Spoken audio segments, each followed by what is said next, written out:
अस्सलाम वालेकुम स्टूडेंट्स, आज का हमारा टॉपिक है केमिस्ट्री में सॉल्ट्स, स्पेशली फॉर सीनियर 3, लेकिन senior 2 students and senior 1 student can also get advantage of this. We are starting salts. The definition, first of all, the definition is whenever hydrogen of an acid is replaced by any cation, salt is formed. For example, if the HCl, the acid, and we react it with sodium, so this sodium will take the place of hydrogen to make NaCl. So whenever the hydrogen of an acid is replaced by any cation, salt formed. Example, sodium chloride, magnesium sulfate. You can take the example of equation like this. Sodium reacts with HCl to make NaCl plus hydrogen gas release. You have to balance the equation. Is that clear, everyone? So this is the way we can make salt. Whenever hydrogen of an acid is replaced by any cation, salt is produced. This cation may be a metallic ion or it may be ammonium ion. Point to be noted that it may be NH4 plus. That's why I am emphasizing on the word cation, that NH4 plus is not a metal but it's a cation. So whenever this ammonium ion replace hydrogen of any acid, so it makes salt. There are 2 examples given, sodium chloride and magnesium sulfate, which are very well known to you. Now after this, what you must know is the solubility of a salt. On the basis of solubility, the salts are divided into 2 broad categories: water soluble, water insoluble. It's very important to memorize all these salts, which one are water soluble and which one are water insoluble. So water soluble mein all nitrates are water soluble, whatever is the nitrate may be, they are all water soluble. Most chlorides are water soluble except lead chloride, mercury chloride and silver chloride. I am repeating, all the chlorides, most chlorides are soluble except lead chloride, mercury chloride and silver chloride. Next, most sulfates are water soluble except lead sulfate, calcium sulfate and barium sulfate. And when it is about carbonates, so only 3 carbonates are water soluble: ammonium carbonate, sodium carbonate and potassium carbonate. The rest of the carbonates are insoluble in water. Rest of the carbonates are insoluble in water. 3 carbonates are soluble: ammonium carbonate, sodium carbonate, potassium carbonate. They are water soluble carbonates. After this chart, we move towards the preparation of salts. There are 5 methods for the preparation of salts. 4 methods are for the preparation of soluble salts and 1 method is for the preparation of insoluble salt. Now in this class, I am going to discuss only 2 initial methods, that is reaction of preparation of soluble salts by the reaction of metal with acid and by the reaction of metal oxide with acid. Okay? We will continue this inshallah ta'ala in the next classes, in the next ongoing classes, okay? Video classes inshallah ta'ala, or maybe we meet, so I will continue this topic, but because of the time we are going to consider only these 2 topics here. The first topic is reaction of metal with dilute acids.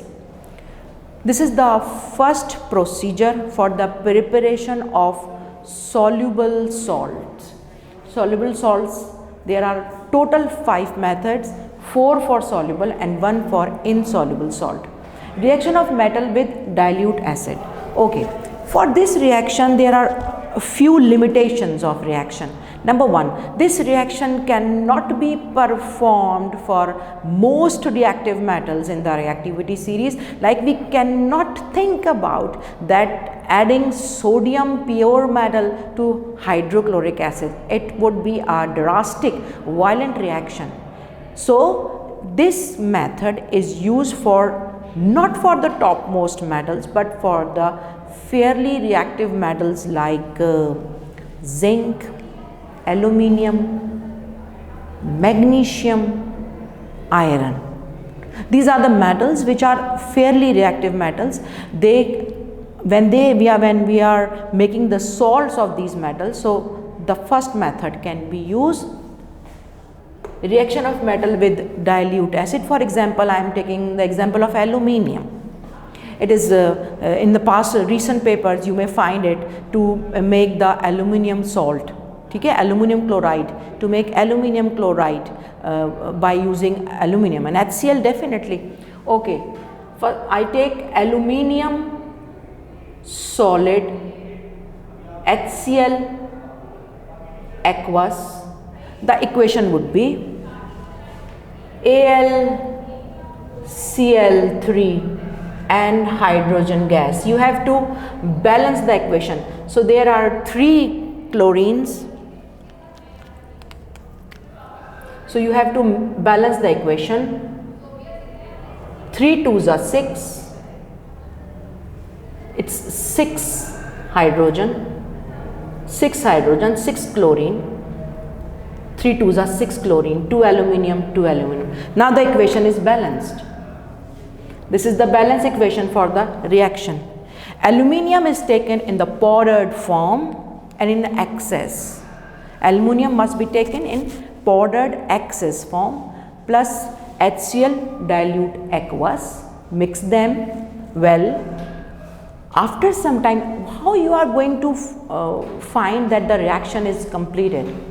Definitely the hydrogen gas will stop.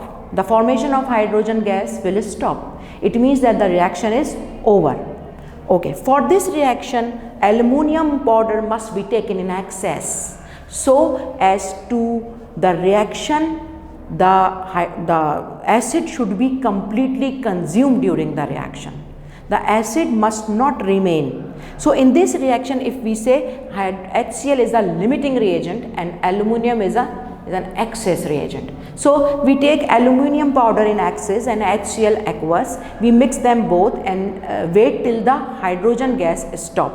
After this, the aluminium chloride is a soluble salt. ठीक है, हम कर रहे हैं soluble salts. Aluminum chloride is a soluble salt. So what would be the first method after the completion of reaction? Filter to remove the excess metal. After filtration, the filtrate which is obtained, it is nothing but aluminum chloride in water, soluble in water. So what you are going to do? You have to evaporate the filtrate, let the water evaporate, and you will be having aluminum chloride salt remaining in the evaporating dish. Now if you are making crystals, as I told you earlier, if you are making crystals you have to leave a bit of water for better crystal formation, and if you want to have a dry powder, so you can evaporate it up to dryness. It depends what type of question, what type of material they are asking. So what may be the method? Number 1, the reaction, filtration, then filtrate, evaporation and crystallization.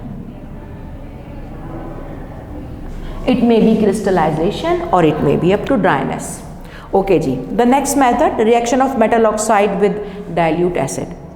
This method is performed for the metals which do not react with the dilute acids directly. As you know that these metals are beneath hydrogen in the reactivity series, that is copper and the rest. So these are the metals which do not react with hydrogen, which do not react with dilute acid. So for such type of metals, if we want to make a salt, we can take the procedure reaction of metal oxide with dilute acid. For example, here we are considering copper sulfate, which is most frequently asked in the paper. You have to make copper sulfate. ठीक है, and you are provided with copper oxide, CuO is provided. CuO, copper oxide, is provided or given, and you have to make copper sulfate. It must be immediately click in your mind that the sulfate will going to be appear from sulfuric acid. ठीक है, copper हमें मिल जाएगा from copper oxide, then we use sulfuric acid.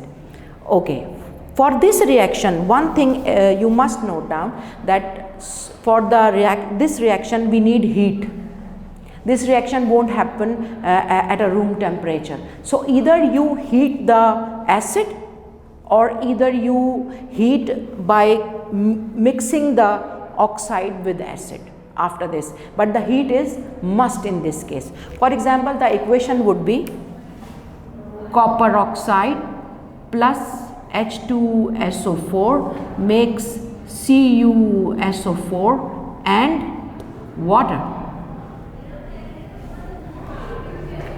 The equation is completely balanced. So how you are going to find out that the reaction is over? There is no gas production in this reaction. So by the color change, copper oxide color change will do copper sulfate, the blue color solution. Copper sulfate is completely soluble in water. So the whole medium color will turns into blue.